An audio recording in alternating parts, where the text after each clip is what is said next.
Hello, Uncommon Fossil and Paradox Rift has come to Pokemon TCG Live and want to talk about the Battle Pass and what that means for people like myself that are budget players, how to approach it. Some things are repeats of what I've said in the past, but I'm tweaking that information a little bit, so there are some changes there, and also there is something new which I will talk about at the beginning. The most one of the interesting things here is the date to end the Premium Battle Pass. That we weren't sure about. It is 12 weeks out from the start. So that puts it, my calculations, the end of January, January 25th. So what I believe that means is there's a special set coming out. What on using Justin Basil's site, he says it's Scarlet and Violet 4.5. So a special set is things coming out in January. The next full set isn't until March, most likely. So we have 12 weeks. That's kind of the standard amount. So plenty of time to finish the Battle Pass, right? It's 50 tiers, as you probably know. If you don't, hey, now you do. It's 50 tiers, and you'll get through that pretty easily. Just play regularly and complete your daily quests there. But so we're going to get a special set. So just what that's going to mean, I don't know. That'll be interesting to see.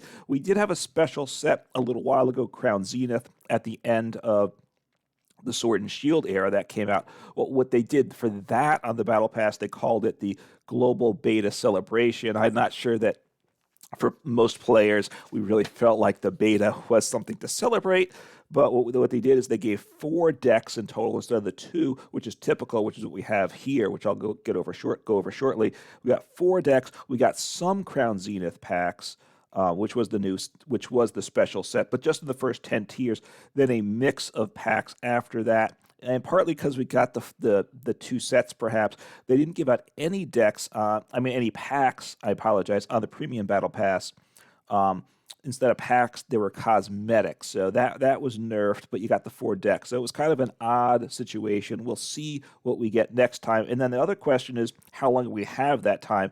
Because if that's January, next set's supposed to come out in March, are we going to only have two months or to get through it? And then that will make life, we'll have to be busier, right? And perhaps, so we'll wait and see what the Battle Pass is next time. But we have a regular Battle Pass, 12 weeks, plenty of time.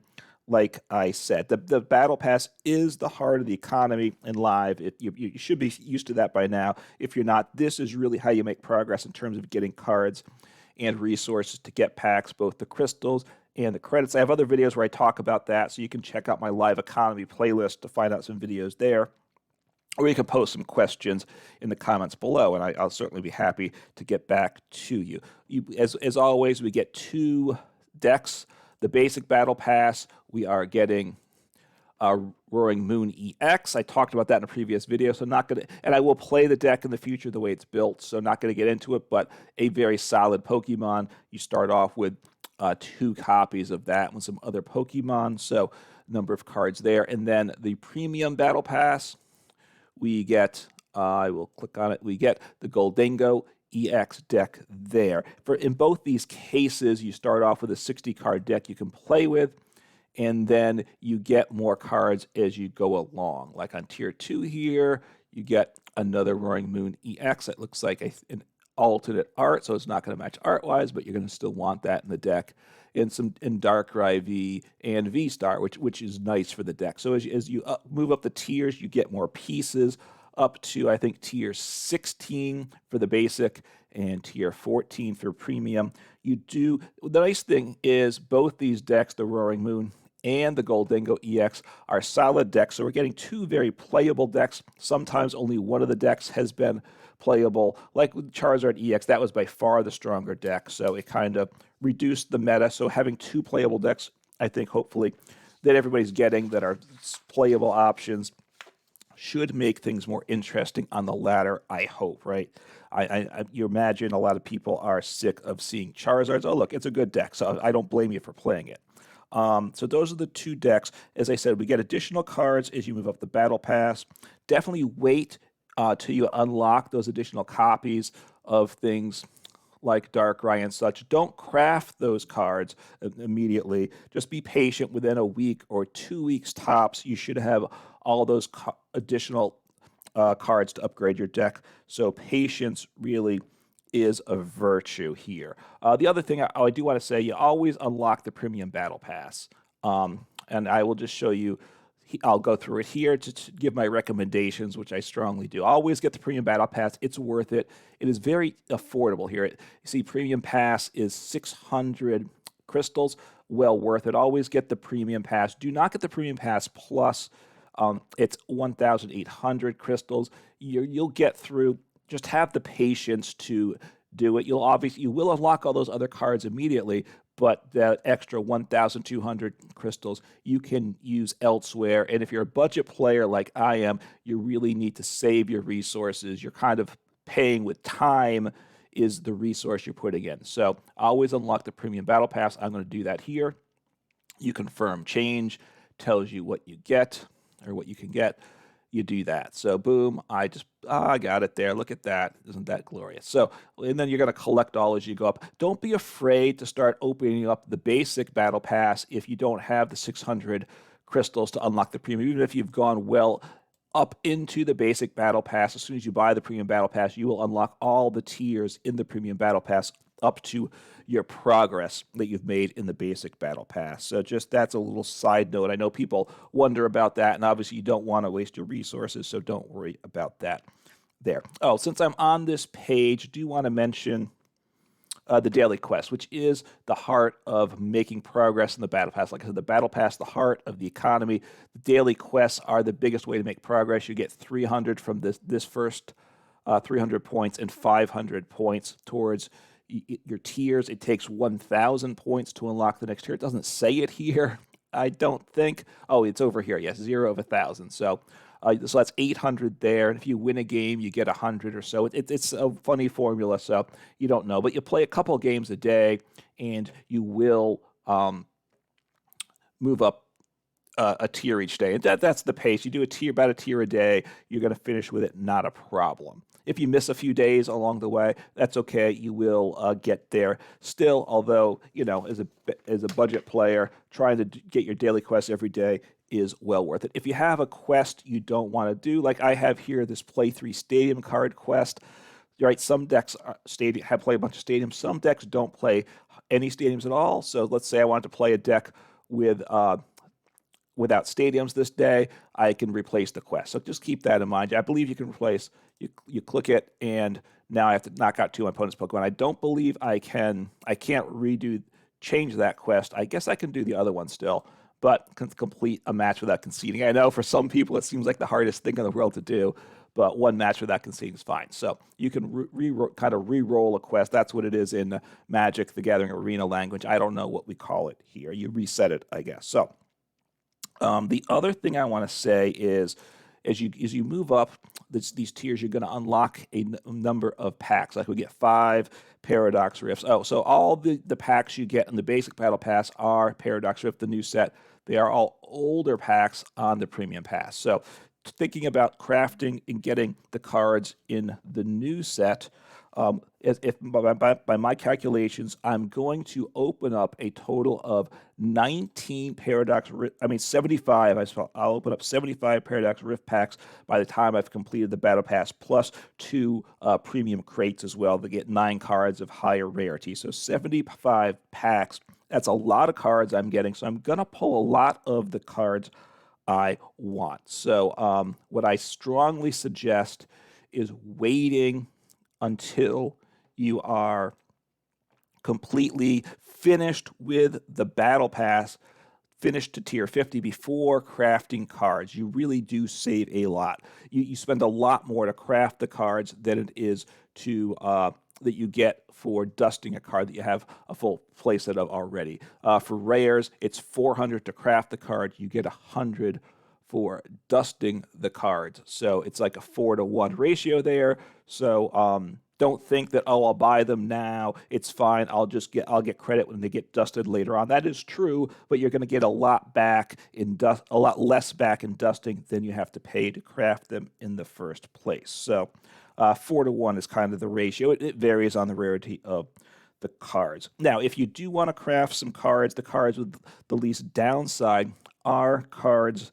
I find the commons and uncommons are the best value. I'm less likely to pull them, plus they're cheaper to start with.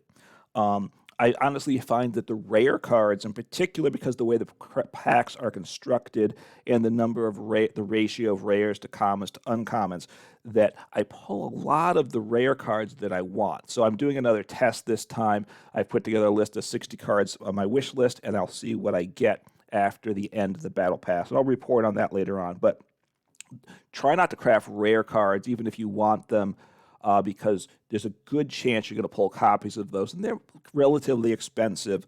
So it does add up that 400 cost to craft each time. So generally craft, if you need to, commons or uncommons, a card such as Jirachi if you really want that. Whoops, I need to hit all because I don't own it. Right, Jirachi, the new Jirachi here is what am I doing here? So with Stellar Veil, sorry, losing my mind for a second. Yeah, Stellar Veil, right, which prevents, essentially, it stops Sableye from working, which is a card you might want in some decks. It's a common. It only costs you 40 credits to get it. So a card like that, you probably don't need one copy. If you need two, it's inexpensive, so I wouldn't worry about that. The other type of cards that you might want to craft are the trainer cards, particularly, and most of the trainers are uncommons. Say, for instance, Counter Catcher, which is a very nice card. I'm looking forward to playing that in decks.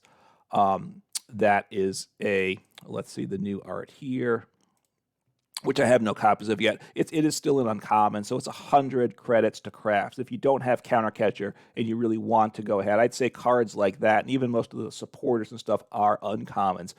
They're a good place to start for crafting. The other thing on Counter Catcher in particular, this is a reprint. I already have 4 copies of Counter Catcher in my collection of an older edition, so you can play that instead. So just don't worry about crafting it. Just play the older copy and be glad you have it.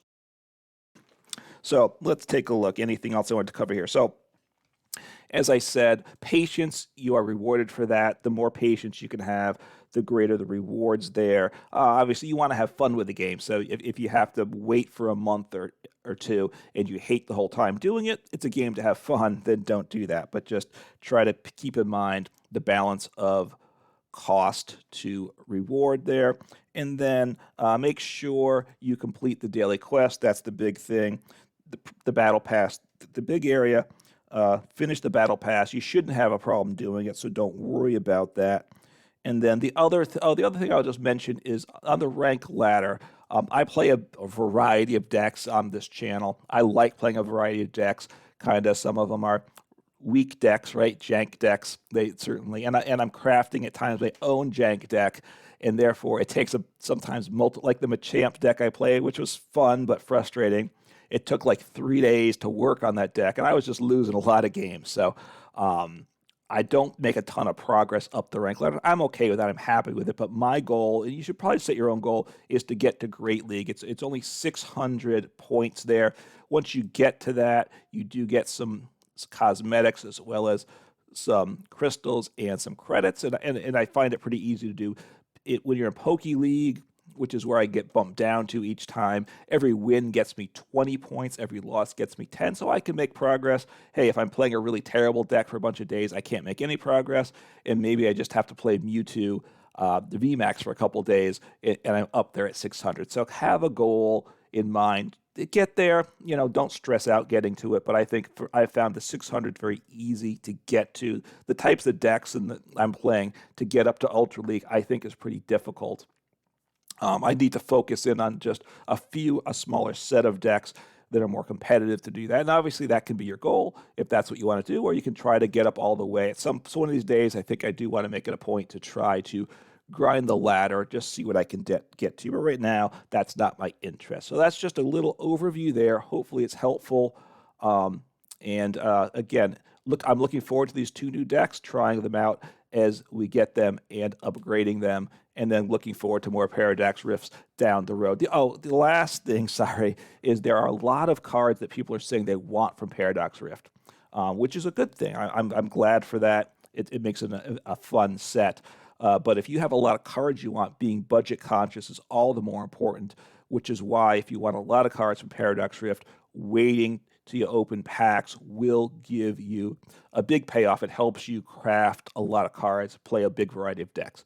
So have fun with Paradox Rift and take care.